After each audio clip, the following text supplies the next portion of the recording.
Friends, राजका special स्वामी भक्ती या चॅनलवर मी तुमचं पुन्हा एकदा नव्याने स्वागत करते। तर आजची जी कथा आहे ती कथा तुमचं जीवन बदलून टाकेल, तुमच्या जीवनामध्ये काहीतरी चमत्कार करेल। नक्कीच ही कथा तुम्ही शेवटपर्यंत नक्कीच ऐका। आणि हो, आपण अशाच आपल्या चॅनलवर नवनवीन संदेश आणि नवनवीन कथा घेऊन येतो। त्या संदेशामुळे, त्या कथांमुळे तुमचं आयुष्य खूप चांगलं होईल आणि तुमच्या आयुष्यामध्ये खूप काही चमत्कार बदलही घडतील। म्हणूनच हे आपलं चॅनल आहे। तुम्ही नक्कीच एकदा हे चॅनल अनुभवा नवीन असाल तर पहिलेच या चॅनलला सबस्क्राईब करून ठेवा, म्हणजेच तुम्हाला ह्याच्यानंतरचा जो काही व्हिडिओ असेल, जे काही कथा असेल, जो काही संदेश असेल ते नक्कीच तुम्हाला लवकरात लवकर पाहता येईल। चला तर मग नेहमीसारखंच आता आपण आपल्या व्हिडिओला सुरुवात करूया। स्वामी समर्थ। तुझ्या भाग्यात काहीतरी चांगले होणार आहे, म्हणून ही कथा तुझ्या समोर आली आहे। हे दत्त महाराज, जो कुत्र्याच्या भाकरीची ही कथा ऐकेल त्याच्या जीवनातील सर्व दुःख तुम्ही नष्ट करून त्या मनुष्याची इच्छा पूर्ण करा। कुत्र्याच्या भाकरीची ही कथा ऐकल्याने परमेश्वर तुमच्यावर प्रसन्न होऊन तुम्हाला कधीही धनाची कमी पडू देणार नाही। कुत्र्याच्या भाकरीची ही कथा जे कोणी ऐकतील त्यांच्या जीवनातून दारिद्र्य, कर्ज, संकटे, रोग, भीती यांचा नाश होऊन त्यांच्या जीवनात सुख समृद्धी प्राप्त होईल। ही कथा फक्त एकदा ऐकल्याने तुम्हाला मृत्यूनंतर मोक्ष प्राप्त होईल। तुझ्या भाग्यात सुख समृद्धी होत राहील। ही कथा ऐकल्यानंतर आजारी व्यक्तीला त्याच्या सर्व रोगापासून मुक्ती भेटते। त्यामुळे ही पौराणिक कथा सुरुवातीपासून शेवटपर्यंत ऐका, ही विनंती।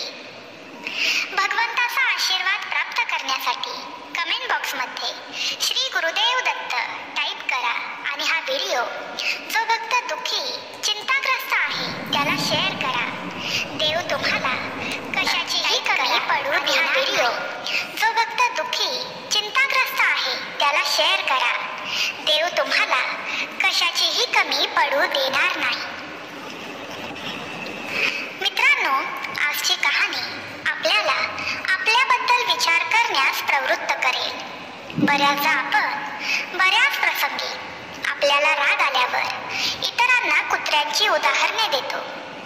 जर आपण कुणाला शिव्या देत असू तर आपल्या जिभेवर कुत्रा असे नाव येते। आपण कुणालाही रागात काहीही बोलताना कित्येक वेळा आपल्या मुखातून कुत्र्याचेच नाव येते।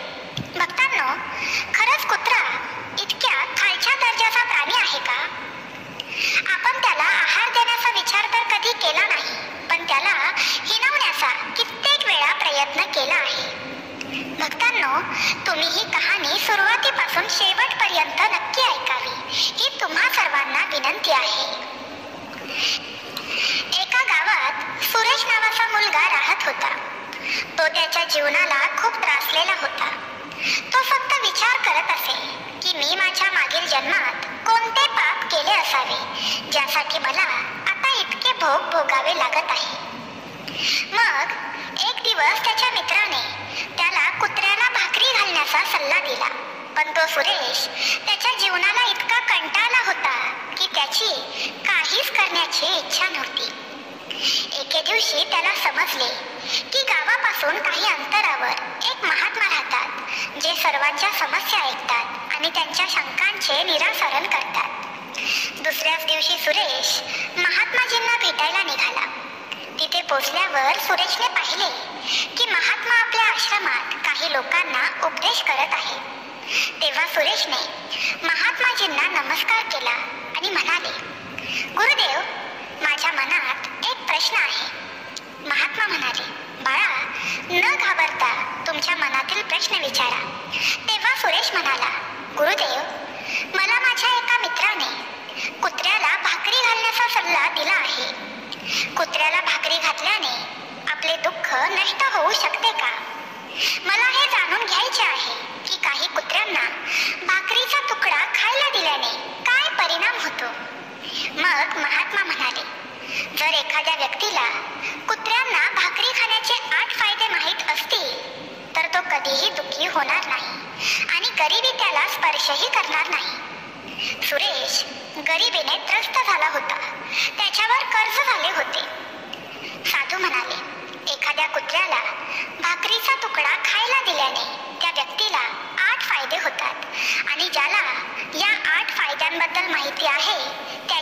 जीवन धन्य झाले म्हणून समजा. आणि जो कोणी पृथ्वीवरील कुत्र्याला भाकरीचा तुकडा खाऊ घालतो त्याला आयुष्यात कधीही दुःखाचा सामना करावा लागत नाही. सुरेश साधूंना म्हणाला, साधू, मी हे ऐकण्यासाठी खूप उत्सुक आहे. तुम्ही पुढचे मला सांगा. तेव्हा साधू म्हणाले, तू हे ऐकल्यावर तुझेही दुःख दूर होईल. त्यांचे आयुष्य आशीर्वादित होते जे कुत्र्यांना खाऊ घालतात.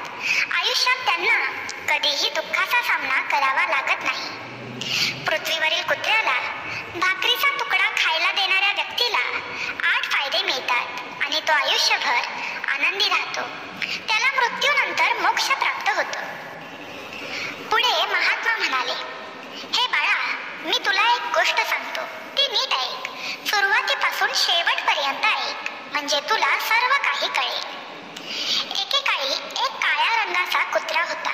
तो खूप असह्य, भुकेलेला आणि तहानलेला होता.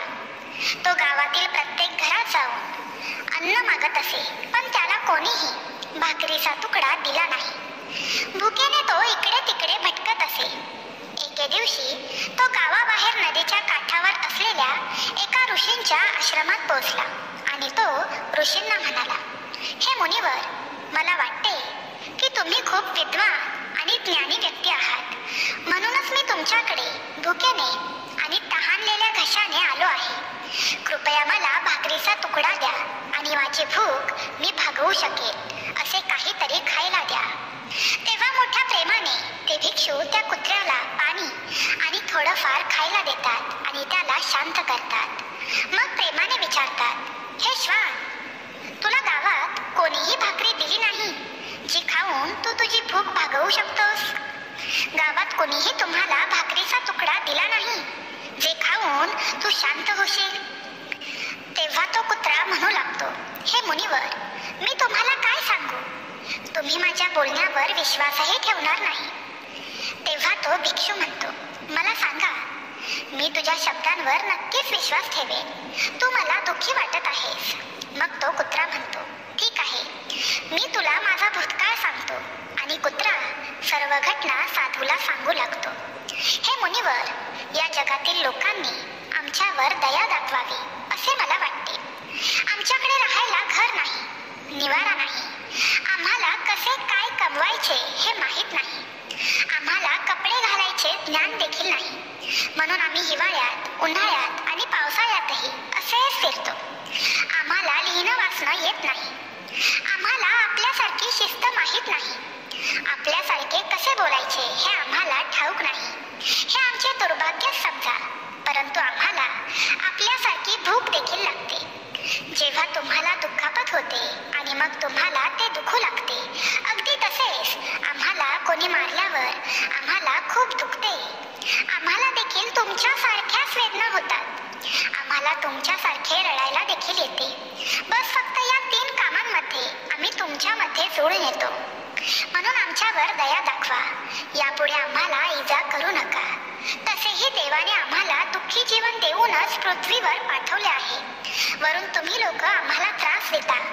आम्ही तुमच्यासारखे मानव नाही. आम्ही वशीत प्राणी आहोत. जेव्हा आमचा जन्म झाला तेव्हा आमचे डोळे बंद होते. जसा मनुष्याचा जन्म झाल्यावर त्याचा जन्म खूप आनंदाने साजरा करतात. ढोल ताशा वाजवला जातो. जन्माचा आनंद साजरा केला जातो. जन्म झाल्यावर त्याचा जन्म खूप आनंदाने साजरा करतात. ढोल ताशा वाजवला जातो. जन्माचा आनंद साजरा केला जातो. तसं आमच्या बाबतीत घडत नाही. आमचा जन्म कोणी साजरा करेल असं तुम्हाला वाटतं का? ज्या अंथरुणात माझा जन्म झाला ते एकदम रुईसारखे नरम होते आणि त्यामध्ये अजिबात थंडी वाजत नव्हती. मला असे वाटत होते की माझा जन्म एका श्रीमंत घरात झाला आहे.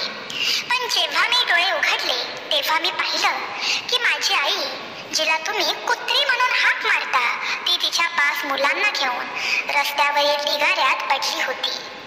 आम्ही 5 भाऊ होतो. बाकीचे 4 भाऊ लाल आणि तपकिरी होते. मी एकटाच काळ्या रंगाचा होतो. मी सगळ्यात लहान आणि कमकुवत होतो. आमची आई आमच्याकडे खूप कमी वेळ यायची, कारण तिलाही तिच्या जेवणाची सोय करायची असायची. आणि जर तिनेच काही खाल्लं नाही तर तिने आमच्या जेवणाची सोय कशी केली असती? जेव्हा ती बाहेर जाऊन काहीतरी खाऊन यायची तेव्हाच आम्हाला तिचे दूध मिळायचे. त्या एका आईवर आम्ही 5 मुलं अवलंबून होतो. आमची आई इकडे तिकडे सर्वत्र आम्हाला दूध पाजवण्यासाठी, स्वतःला जेवण मिळण्यासाठी सर्वत्र फिरत असे. कधी कधी जेवण भेटायचे तर कधी कधी काहीही मिळत नसे. पण आमच्या आईने आमच्या 5ही जणांना कधीही काहीही कमी पडू दिलं नाही. लोकांचा मार खाऊन तिने आम्हाला खायला आणून दिला आहे. ती आम्हा 5 भावांची खूप काळजी घेत होती. शेवटी आई ही आईच असते. आमची आई रात्रभर गावात जाऊन पहारा देत असे. एखाद्या अनोळखी माणसाला वाईट हेतूने गावात यायची हिंमत अजिबात होत नसायची. आमच्या आईच्या भीतीने इतर गावातील कुत्रेही गावात येत नव्हते. खेड्यातील शेतकऱ्याच्या शेतात उभं पीक खायला कुणी जनावर आलं तर आमची आई त्याचा पाठलाग करून आरडाओरड करून त्याला हाकलून लावायची. त्यामुळे गावकऱ्यांनाही खूप फायदा व्हायचा. गावातील मनुष्यांसाठी इतकं करूनही गावातील मनुष्य आमच्या आईला खायला देत नसायचे. कधी चुकून आई त्यांच्या दारात गेली तर तिला हाकलून मारून लावायचे.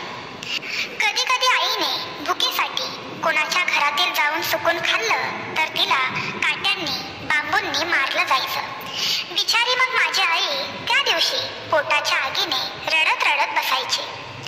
पुढे तो कुत्रा साधूंना म्हणाला, हे मुनिवर, आम्हालाही तुमच्यासारखीच भूक लागत असायची. वरून आमच्या आईला आमच्या 5 भावांची देखील काळजी लागलेली असायची. शेवटी ती आई होती आणि भूक तिला शांतपणे बसू देत नव्हती. गावकऱ्यांनाही आमच्या आईची दया येत नव्हती. उलट गावकरी त्यांच्या दारात जेवण मागायला गेल्यावर आमच्या आईला दगडं फेकून मारायची. शेवटी आमची आई आमच्यासाठी गावोगाव हिंडत असायची आणि जे भेटेल ते घेऊन यायची. ते खाऊन आम्हाला दूध पाजवून शांत करायची. भुकेने अनेक वेळा आईला खाण्याचे सामान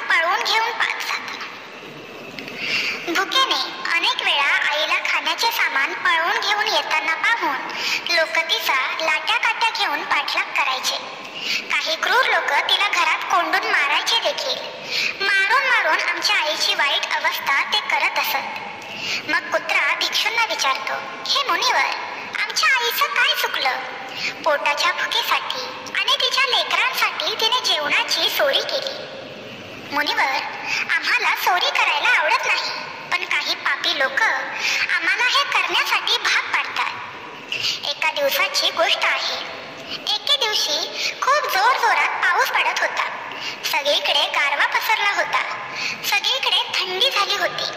भयंकर थंडी वाजत होती आणि त्या थंडीमध्ये माझे 3 भाऊ मरण पावले. आणि त्या दिवशी आमची आई खूप रडली, पण कोणत्याही मनुष्याला तिचा त्रास समजलाच नाही. समजणार तरी कसा? ती मेलेली मुलं मनुष्याची थोडी होती.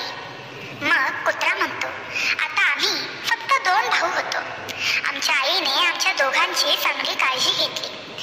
त्यानंतर एक दिवस गावात एका शेठच्या घरी एक समारंभ चालू होता आणि तिथे बऱ्याच प्रकारची मिठाई बनवली जात होती. त्या शेठजीच्या घराकडे बरेच पाहुणे आले होते. आमची आई काहीतरी भेटेल म्हणून अन्नाच्या शोधात वारंवार तिथे जात होती, परंतु लोक तिला पळवून लावत होते.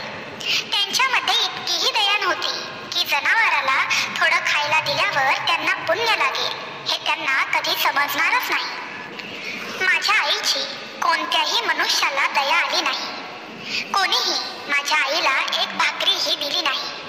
एक भाकरी देऊन त्यांचं इतकं काय बिघडणार होतं? तरीही माझी आई तिच्या लेकरांसाठी सारखी सारखी तिकडे जाऊन त्या खाण्याकडे बघत थांबू लागली. त्या शेठजीच्या अन्नात लोक जेवायला बसू लागली. लोकांना अन्न वाढायला सुरुवात झाली. जेव्हा अन्न वाढणारा माणूस काहीतरी आणायला तिकडे गेला तेव्हा माझी आई तिकडे जाऊन एक भाकरी आणण्याचा प्रयत्न करत होती. माझ्या आईचे तोंड फक्त त्या भाकरीला लागले होते आणि नेमकं एका दुसऱ्या व्यक्तीने माझ्या आईला ते करताना पाहिलं. ते पाहून त्या माणसाने आरडाओरडा सुरू केला. सर्वजण तिला मारायला धावत येऊ लागली. माझी आई घाबरून पळू लागली, पण समोरून तिला मारण्यासाठी काट्या घेऊन लोक येत होती. जेव्हा खूप माणसं माझ्या आईला मारण्यासाठी धावत आली तेव्हा पंक्तीत बसलेल्या माणसांना ओलांडून माझी आई धावत धावत जाऊन पळ काढू लागली. साधू महाराज, माझी आई मारायला नाही, पण तिथे जमलेल्या सर्व माणसांना घाबरली होती. पंक्तीमध्ये बसलेली सर्व माणसं जेवणावरून उभी राहिली आणि बोलू लागली, आमच्या जेवणाला कुत्रीचा स्पर्श झाला आहे, त्यामुळे आम्ही ते अन्न खाणार नाही. सर्वजण पूर्णपणे विचारात गेले आणि एकमेकांशी चर्चा करू लागले. ज्या शेठने जेवण ठेवलं होतं त्याला ही गोष्ट समजल्यावर तो जोरजोरात चिंतेत येऊन रडू लागला. आता या प्रकरणाचे काय करावे हा सर्वजण विचार करत होते. काही लोक असेही बोलत होते की एका कुत्रीच्या स्पर्शाने जेवण कसे काय खराब होऊ शकते. एका जनावराच्या स्पर्शाने कोणतेही जेवण भ्रष्ट होऊ शकत नाही. ज्या कुत्रीने ते जेवण फक्त ओलांडले आहे असे काही लोक बोलत होते, पण त्या लोकांचं कुणीही ऐकलं नाही. काही लोक असेही बोलले की शहरांमध्ये माणसं घरात कुत्रा पाळतात, त्या घरातच त्यांना जेवू घालतात, त्यांना झोपवतात देखील. मग या कुत्रीने तर फक्त जेवण ओलांडले आहे, तर यात वाईट वाटून घेण्यासारखे काहीही नाही. पण त्यातील काही लोक खूप खराब आणि घाणेरड्या वृत्तीची होती. आमच्याबद्दल चांगलं बोलणाऱ्या लोकांना त्यांनी खोटे ठरवले. बोलू लागले, तुम्ही जे बोलत आहात ते सत्य नाही. या जेवणाचा आपल्या शरीरावर खूप वाईट परिणाम होऊ शकतो, त्यामुळे हे अन्न कुणीही खाऊ नये. कुत्रीचा स्पर्श झाल्यामुळे हे अन्न भ्रष्ट झाले आहे. आणि शेवटी त्या लोकांचेच म्हणणे सर्वांनी स्वीकारले. मग शेवटी ते सर्व अन्न गरिबांना आणि रस्त्यावरील जनावरांना टाकण्यात आले. त्या दिवशी माझी आई पूर्णपणे पोट भरून जेवली होती. तिच्या आयुष्यात खाण्याचा आनंद तिने कधीही अनुभवला नव्हता. ती पहिल्यांदा इतकं पोट भरून जेवली होती की तिला शांतपणे झोप लागली होती. पण तिला हे माहित नव्हतं की आज पोट भरून मिळालेलं जेवण तिचा घात करणार आहे. माझी आई शांतपणे साखर झोपेत गेली असेल आणि तितक्यात तो शेठ तिथे आला आणि तिला वाईट रीतीने मारहाण करण्यास सुरुवात केली. तिला तिथून पळून जाण्याची कोणतीही संधी मिळू शकली नाही. पायाला दुखापत झाल्यामुळे ती वाईट रीतीने ओरडली.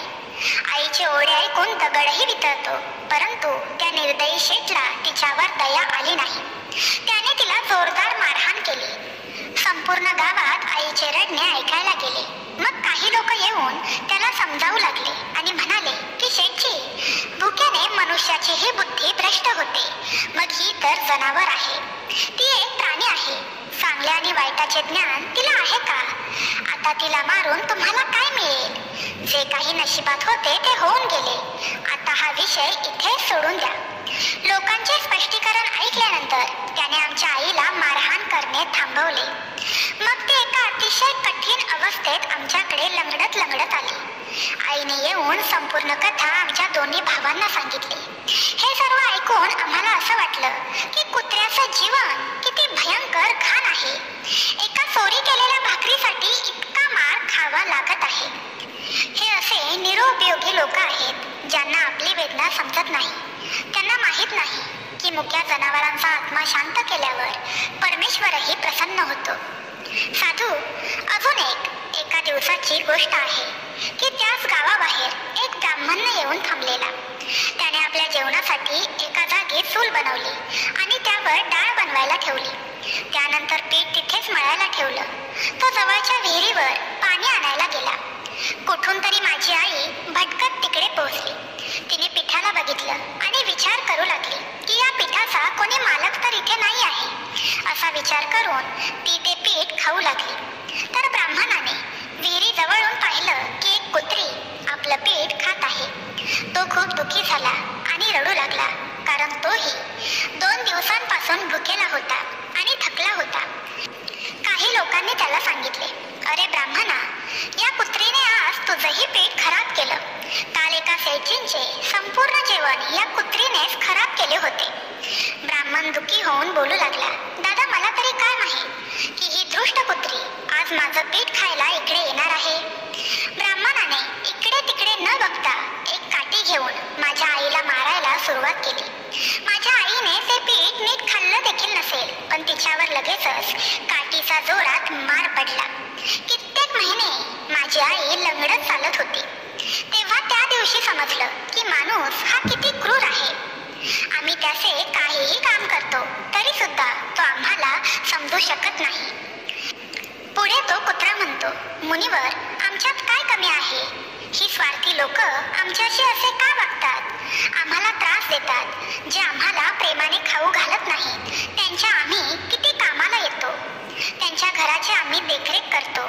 अजून बरेच लाभ आहेत जे माणसाला कधीही माहीत पडणार नाही. महात्माजी बोलू लागले, जर त्यांना हे खरं कारण माहीत असतं तर ते कधीही असे वागू शकले नसते. महात्माजी सांगू लागले, जर कुत्र्याला भाकरी खाऊ घालण्याचे फायदे काय आहेत हे मनुष्याला समजले तर मनुष्य रोजच्या रोज कुत्र्याला न चुकता भाकरी खाऊ घालू शकतो. आज मी तुम्हाला सांगतो, कुत्र्याला भाकरी खायला घालण्याचे 8 फायदे कोणते आहेत जे माणसालाही माहीत नाही. जेव्हा घरी भाकरी बनली जाते तेव्हा सगळ्यात पहिली भाकरी गायीची असते आणि सर्वात शेवटची भाकरी कुत्र्याची असते. महात्माजींनी सांगितलं, हे देवाने विधान बनवलं आहे, पण देवाने बनवलेला नियम विसरून माणूस पुढची आणि शेवटची भाकर स्वतःच खातो.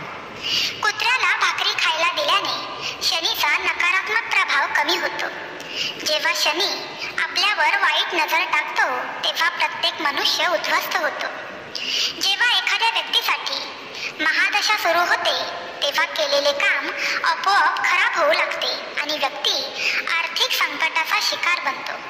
अशा स्थितीत जर एखाद्या व्यक्तीने कुत्र्याला भाकरी खाऊ घातली तर त्याचा शनीचा अशुभ प्रभाव खूप कमी होतो. कुत्र्याला भाकरी खायला देण्याचा आणखी एक फायदा म्हणजे कुत्र्याला भाकरी खायला दिल्यास नशीब आपल्या बाजूने होते. तुमच्या घरातील नकारात्मक ऊर्जा नष्ट होते. कुत्र्याला भाकरी खायला देण्याचा तिसरा फायदा म्हणजे कुत्र्याला भाकरी खायला दिल्याने देवी लक्ष्मी प्रसन्न होते आणि आपल्या घरात कधीही धनाची कमतरता भासत नाही. कुत्र्याला भाकरी खाऊ घालण्याचा चौथा फायदा, कुत्र्याला भाकरी खायला दिल्याने तुमचे कर्ज कमी होते आणि तुमच्यावर असलेल्या कर्जातूनही तुम्हाला मुक्ती मिळते. तुमचे आरोग्य चांगले राहते आणि तुमचे मन नेहमी उत्साही असते. देव सर्व प्राणीमात्रांवर कृपा करणाऱ्या व्यक्तीवर सदैव प्रसन्न राहतो. जेव्हा कोणतेही संकट तुमच्यावर येते किंवा अचानक एखाद्याचा मृत्यू होतो तेव्हा कधीही कुत्र्याला भाकरी खायला घालवावी. कुत्र्याला रोजच्या रोज एक भाकरी खायला घातल्याने आपल्यावर येणारे संकट तिथेच थांबते. कुत्र्याला भाकरी खायला घातल्याने आपत्कालीन मृत्यू नष्ट होतो. अशा प्रकारे महात्माजींनी कुत्र्याला भाकरी खायला घालण्याचे 8 फायदे सुरेशला समजावून सांगितले आणि सुरेशने देखील महात्माजींनी सांगितलेले उपदेश आपल्या मनाला लावून घेऊन अगदी तसंच वागत राहिला आणि त्याच्याही भाग्यात पुढे पुढे चमत्कार होत गेला. तर भक्तांनो, तुम्हाला आजची कहाणी कशी वाटली हे नक्की आम्हाला कमेंट करून सांगा. जर तुम्हाला आजची कहाणी आवडली असल्यास कमेंट बॉक्समध्ये लिहा, श्री गुरुदेव दत्त. मित्रांनो, नवीन असाल तर आपल्या या चॅनलला नक्कीच सबस्क्राईब करा आणि हो, बेल आयकॉन प्रेस करायला अजिबात विसरू नका. म्हणजेच व्हिडिओ आले त्याचं नोटिफिकेशन येईल आणि लगेचच तुम्हाला तो व्हिडिओ पाहता येईल. तर भेटूया उद्याच्या व्हिडिओमध्ये नवीन विषय आणि नवीन व्हिडिओ घेऊन. तोपर्यंत बाय बाय.